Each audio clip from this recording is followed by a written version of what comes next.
Gusto kong marinig mismo sa bibig mo kung anong nangyari. Bakit niyo binenta yung anak ko? Gipit na gipit kasi ako noon, Rosel. Gusto ko nang mag-abroad. Paano kung kunin ko yung bata? Sir? Kumadro na ka, di ba? Umuwi ka ng probinsya. Alagaan mo si Rosel hanggang makapanganak siya. At pagkatapos nun, kumbinsihin mo siya na ibigay sa akin ang anak namin.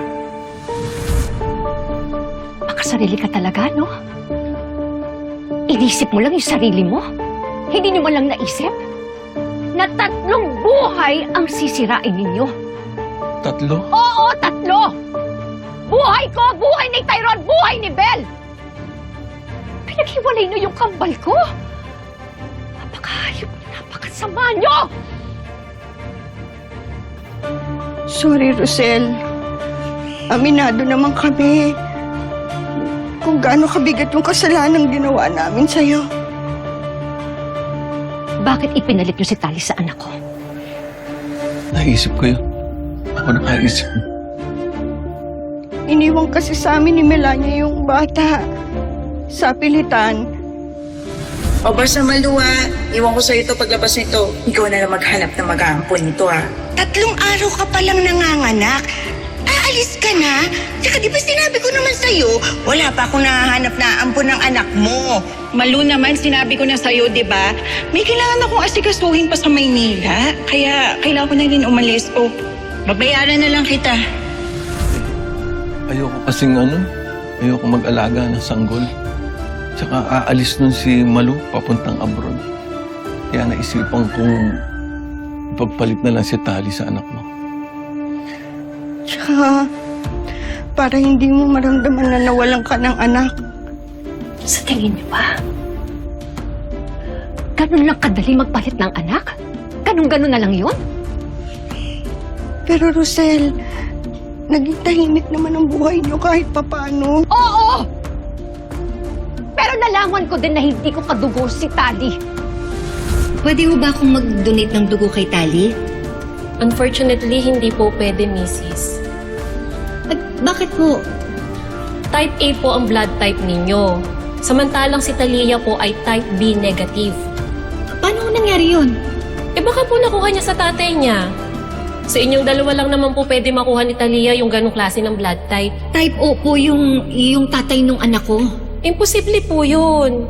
Baka nagkamali lang po kayo. Hindi po maaaring magkaanak ang parents na type A at type O ng type B na anak. Imposible po yun. Naisipan kong palabasin na lang ang patay yung anak ko. Tama-tama pala yung pag-message ko sa inyo. Nandito kayo ng pamilya mo. Kamusta nga pala yung bata? Ang anak niyo ni Rosel. Pwede ba huwag ka na magpaligoy-ligoy pa? Ano kailangan mo sa akin? O de tapatan na. Pera. Pera ang kailangan ko. Sisiraan ka ba ng ulo? Hindi mo kaya. Madali naman ako kausap ha? So, paano? Sasabihin ko na lang kay Rosel na ninakaw mo yung anak niya. Na? Patay na yung anak ko? Paano nangyari yun? Oo. Buhay siya nung isinilang mo. Kaso pagkatapos ng ilang minuto, bigla na lang siyang nanigas at yun nga, namatay. Bakit ngayon yun lang sa akin sinabi yung totoo? Oo nga. Pero nalaman ko din na walang bangkay na nakalibing doon. Unti-unti dinumpas yung totoo eh. Napakasama nyo! Alam niyo ba yung ginawa nyo? Hindi makatanungan, mga hayop talaga kayo! Sorry, Rosel. Aminado naman kami sa mga ginawa namin. Pero sana maniwala ka. Walang araw na hindi namin pinagsisihan ang ginawa namin. Rosel, mamamatay na ako. Sana may baong ko sa hukay yung pagpapatawad. Hindi ko alam kung mapapatawad ko kayo. Walang kapatawaran yung ginawa niyo sa akin. Ang sakit. Bakit? Hindi niyo alam kung anong sakit na binigay niyo sa akin. Naiintindihan namin, Rosel. Maghihintay na lang kami kung kailan mo kayang ibigay ang pagpapatawad. Pero Rosel, may kailangan ka pang malaman. Ano yun? Tungkol kina Melania at Tali. Alam ko na mag-ina silang dalawa. Pero ganun pa man, tinamgam ko pa rin si Tali na parang sarili kong anak. Hindi lang yun, Rosel. Meron pa. Ano ba? Matagal nang alam ni Melania at Tali ang totoo. Anong totoo? Na anak mo si Belle.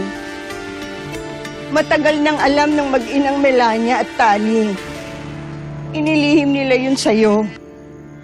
Pinagbawalan din nila akong magsalita. Tinago nila sa'yo yun. Para hindi kayo magkasama ni Belle.